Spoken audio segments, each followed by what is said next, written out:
Welcome back. In this video I'm going to be talking about the astrological ages. If you're new here, welcome. My name is Alison. I'm going to be going through the ages from the age of Libra right up to present day to the dawning of the age of Aquarius, and we're going to be talking about how the ages slowly change and become the next age. There is not one day where the age of Pisces ends and the age of Aquarius starts. It doesn't really work like that.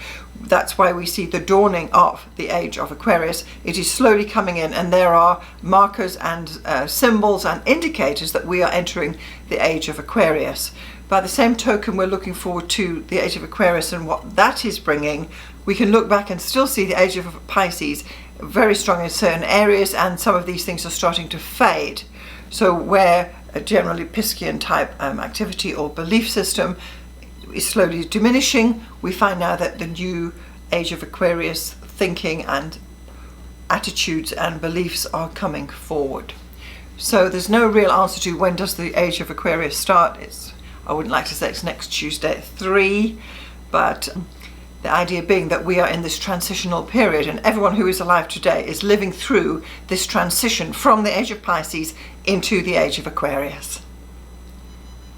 So just another reminder that if you want to know more about the great year, you need to check out the previous video, because that explains exactly where the ages come from, and then we're going to go forward into the age of Libra. So let's have a look at the astrological ages. So just to remind you, if the great year is plus minus 26,000 years and we divide it by the 12 signs, we end up with a number which is around 2,166 years per sign, and we are going to round it down to 2,150 years per age, just for the purposes of this video. So first up, the age of Libra. This is around 15,150 BCE to 13,000 BCE. So the first thing we come across in the age of Libra is the Lascaux cave paintings. If I'm pronouncing that wrong, then I do apologize at this point. However, in France, at the town of Lascaux, they have discovered the earliest cave paintings made by humans. There are several caves with artwork, and this is one depiction of it. And here you can see a large, perhaps bison, that has killed a man who is lying prone on the floor. You can see that it is a guy there. Although there are many animals like horses and deer carved into the caves and painted on the caves, this is one with like a bison, and it's the first one with a human who is lying there, and it looks like the bison has actually killed the human for once. Now, the Lascaux cave paintings are very interesting in as much as they've been there for thousands of years, and also when they show the positions they put for actually putting the animals on the walls, where there were bulges in the wall or natural protuberances, they would draw the animals on those so that it looked like the animals were actually in relief. So it was not only artistic, but there was a lot of conceptualization went on in the drawing of these cave paintings. Also during the age of Libra, this was the time when Homo sapiens landed in North America across the glacial ice bridge, joining Asia to North America. So the red line there is showing the evolution of Homo sapiens as they came out of Africa, crossed through Europe, and then you could see that they were able to cross across from Russia, from modern-day Russia, across into Alaska, because there was the ice bridge there, because we were still under the last ice age, which ultimately melted, and they couldn't have done it after that. So quite interesting there. Now we get to the age of Virgo. This is 13,000 BCE to 10,750 BCE. And this is the period of the last great maximum, or the Ice Age, which is dated at around 11,000 BCE, so quite in the age of Virgo, where the ice cap receded and went further back up towards the North Pole. So the ice cap was over Europe at that time. But what this really meant was that not just that the ice cap receded, but that the Earth was warming. And so the warming Earth was good for man, good for animals, and good for the plants that could now grow in more northern areas. So this is believed how we actually then moved into these more northern areas in Europe. So during the age of Virgo, clay pottery has been discovered back to this age. I'm not exactly sure if this is a pot from that era, although it does look a little weather beaten for sure. But the point was that they were able to make clay pottery, and that this is the age where there are the first remnants of clay pottery made by humans during the age of Virgo. Also at this time, the hunter-gatherer culture begins, where generally the hunter-gatherer is early man going out hunting, and they would go out and hunt a mammoth and drag it back to the cave for the whole family, and that would be done perhaps twice a year. But the gatherers were out, typically the women were out gathering nuts and berries continuously in and around their area. So you have the one big kill, and then you have the little hunter-gatherer going on. Very much to do, this is very similar to the nature of Virgo, paying attention to the small details. Where are the berries ripening? We'll go back next week. That sort of a thing was going on during the age of Virgo. Also at this time, we see the emergence of the first agriculture, where it was believed that we finally got the hang of how plants work, and people were planting seeds, although not particularly organized at this stage. So they realized that if they did plant seed and keep seed over winter, they could then plant again the next season. So then we get to the age of Leo, and this was around 10,750 BCE to 8,600 BCE. Many of you will know this beloved character here, and during the age of Leo was the dawning of the Stone Age, the beginning of it. Basically what this meant was that we as humans employed stone to create tools for ourselves to make life better. So here are some examples of hand axes, and these are pieces of stone that have been cleaved and honed to a super sharpness on the edge there, razor sharp, and it fits in your hand. It's about the size of a potato that would fit in your hand, and it is believed that they would be able to skin the animals and render the hides properly to use for obviously clothing and what have you. Also during the age of Leo, the Jericho, which was the first town, was actually built. So finally at this point we are creating settlements. It's the very first town, and it still exists today, which is clearly amazing, but it was the start of, instead of just living one by one in family groups, they were coming together as a community at this point. So Jericho, it is believed, was built around plus minus 8,000 BCE during the age of Leo. Now also at this time, modern man learned how to control fire, although they may have been using opportunistic fire from lightning strikes before this time. It was during the age of Leo that man was able to keep fire going and start a fire, and learned how to actually start a fire wherever they were. And this made a huge difference to being able to survive, of course, cold nights. And it's the start of actually cooking food, where animals caught and tough vegetables could be actually cooked to aid, and this would aid us in digestion, so we could feed the larger brain that Homo sapiens had. So let's have a look at the age of Cancer. This was around 8,600 BCE to 6,450 BCE. Now, during the age of Cancer, we have our very first, I want to say, effigies of the mother goddess, where people saw that the mother was actually the goddess, and there are many sculptures, if I'm using the word loosely, similar to this, of round women, round-breasted women, round-stomached women, who are seen to be the actual goddesses. Further, during the age of Cancer, we have the fantastic ability to fermentation of alcohol was discovered. So today we consider this just something to be able to make wine, and typically they would have made wine.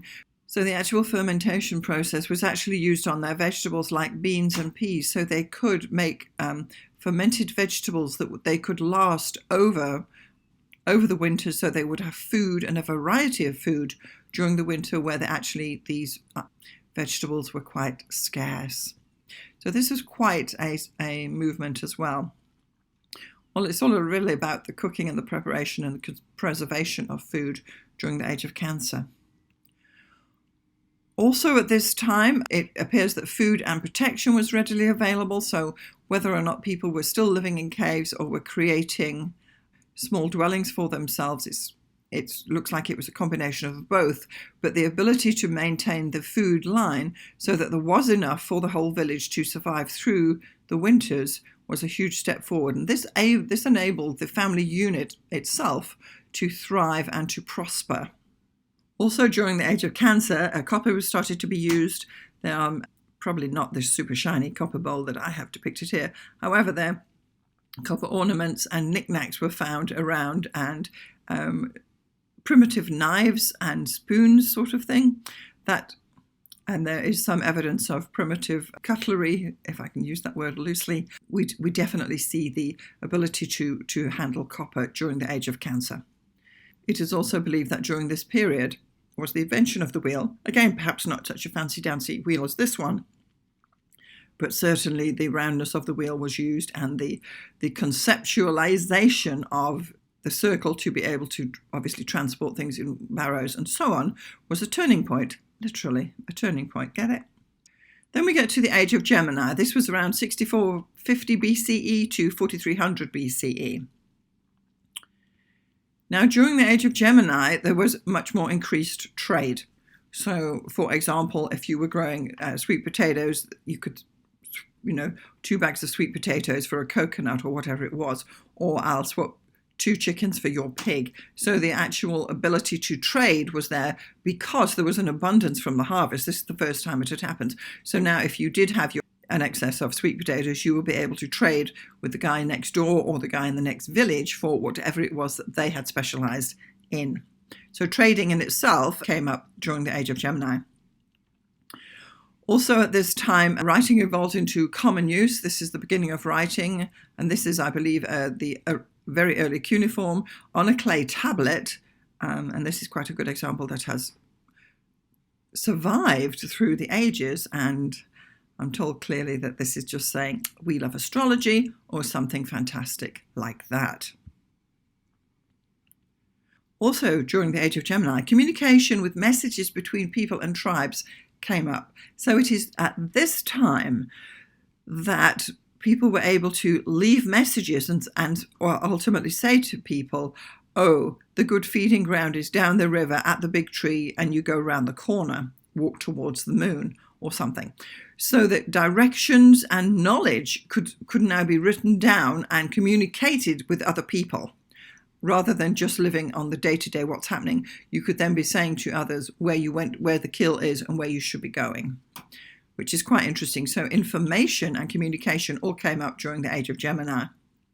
Also at this time, we have accounting systems came in, clearly not an abacus as smart and shiny as this one, but there is evidence that pebbles and stones were used to represent numbers.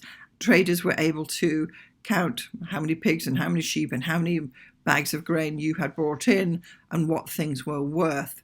So the actual conception of having numbers came up during the age of Gemini, and I believe at this point they still didn't realize that the number 0 was available, and numbers went from 1 upwards, quite straightforward. So in this time, in the age of Gemini, we've actually got communications coming through, languages evolving, and numbers as well. So also during the age of Gemini, we have that people were praying to multiple gods. This is a time where we've moved past the mother goddess, and there is now the belief system that there are multiple gods, and people were praying to them and acknowledging them. Now we move to the age of Taurus. So this was around 4300 BCE to 2150 BCE.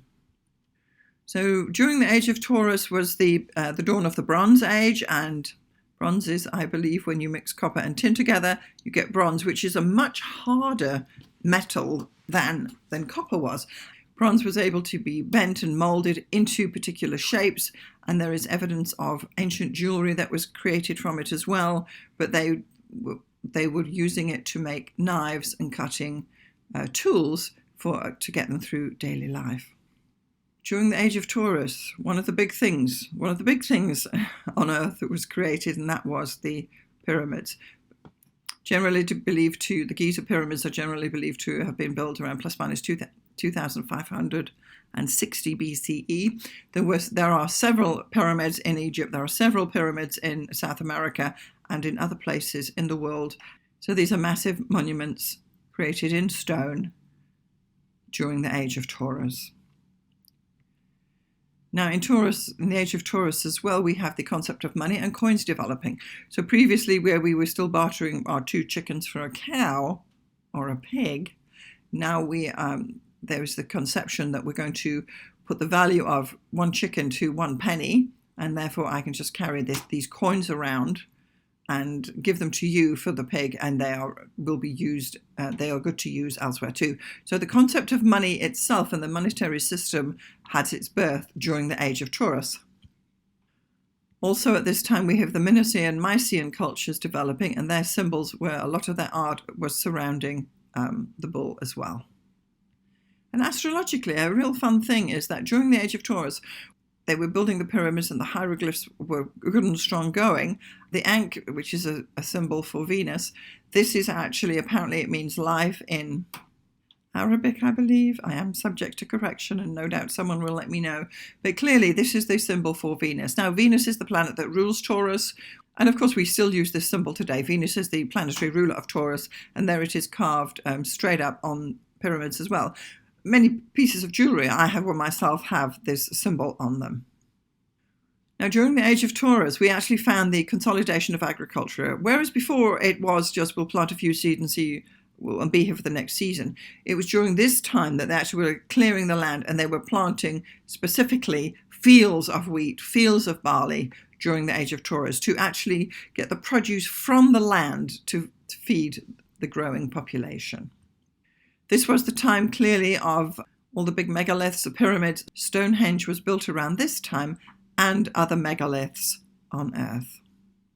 We then have much symbology surrounding the bull, here even in Egypt, and the bull cults in Assyria, Egypt and Crete were big at the time. The bull was revered at that time and carved onto many of the hieroglyphs, particularly during the age of Taurus.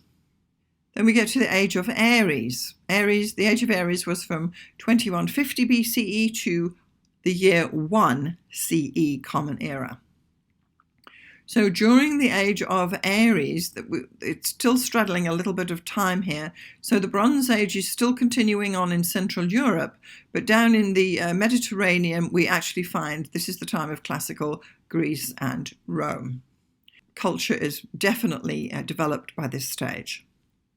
During this period, the pharaohs Ramesses I, II, and III were living and were ruling Egypt during the time.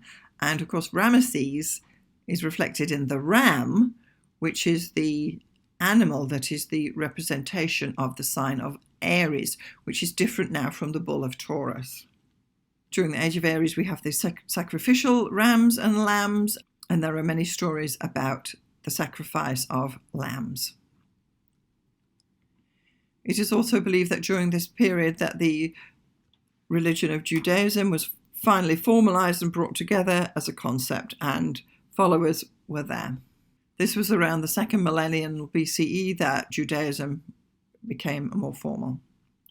So this was a busy time in the age of Aries. We have the Iron Age, and armor was developed. So the Iron Age meant that they could make axes, swords, and knives out of iron that was far stronger than the bronze, and the people who wielded these weapons were basically in charge.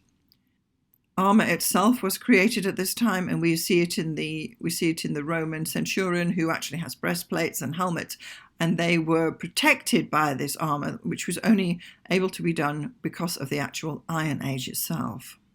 At the same time, the Romans discovered that concrete could be made from blending volcanic ash with their regular sand to create structures that have been standing there for over 2,000 years. And this is a viaduct, and right along the very top is a water channel where the water is being channeled from the mountains into the city of Rome, because the eternal city Rome was water. It was important for water to be brought to the people, and these still are exactly the same today. The water still flows through these channels to feed the fabulous fountains and the water supply of Rome.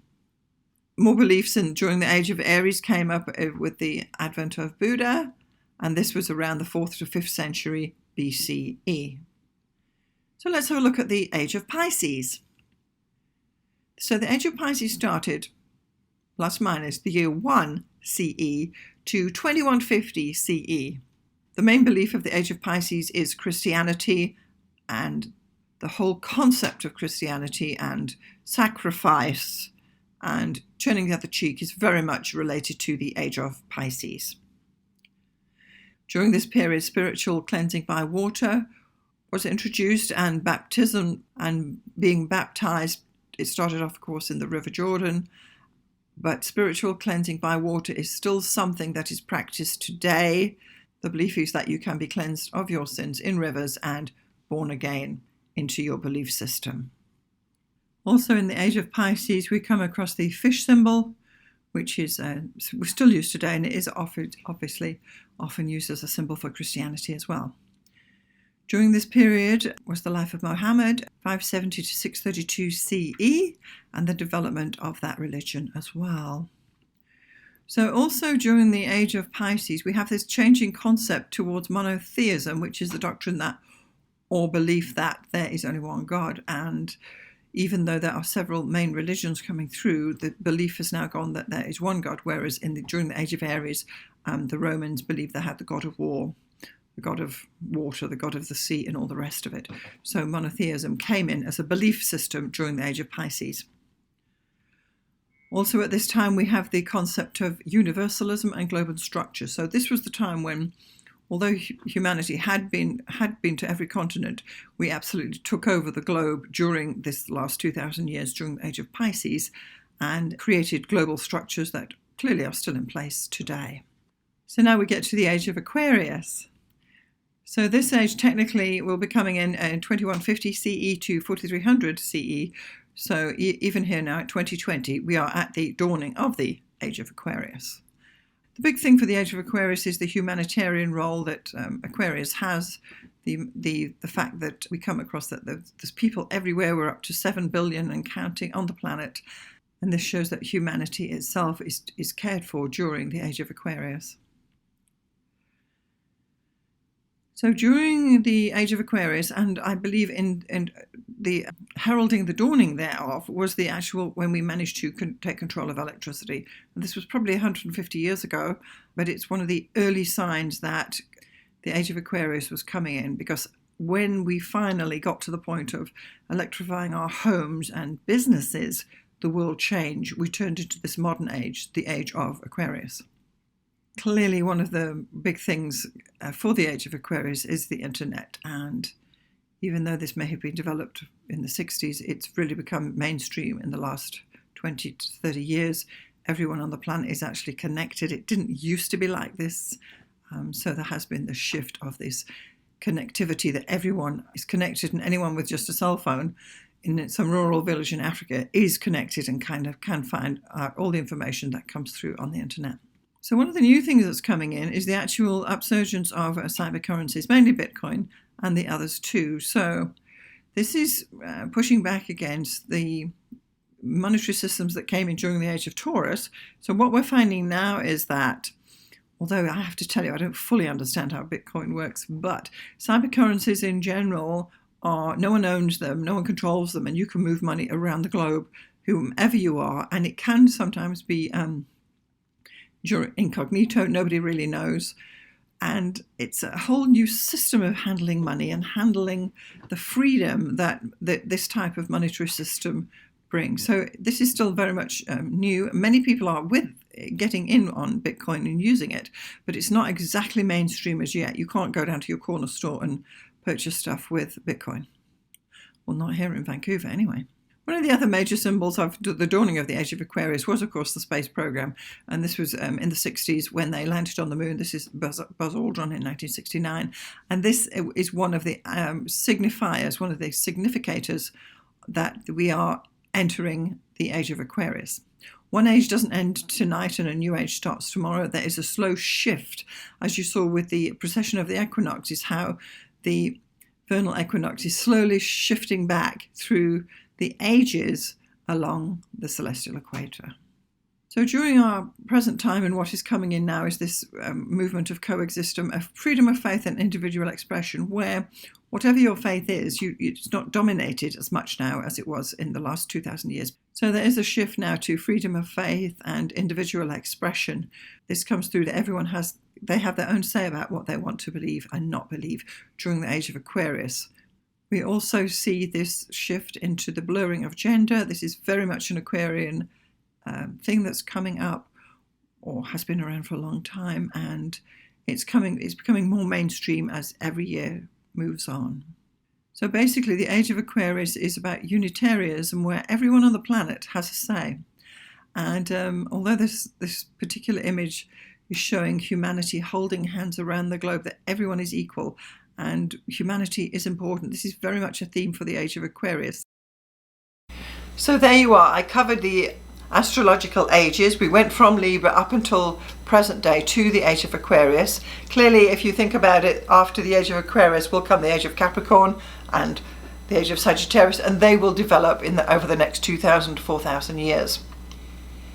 These are massive cycles in astrology, and it just bears a little bit of consideration if you are an aspiring astrologer to understand that there are huge cycles going on in the background that you wouldn't necessarily notice, because we are very often more aware of the here and now. Where's the moon? When's the next new moon? Or something like that. If you enjoyed this video, please do give me a like and consider sharing it with anybody who would be interested. I'm Alison Price. Thank you so much for watching. I'll see you next time.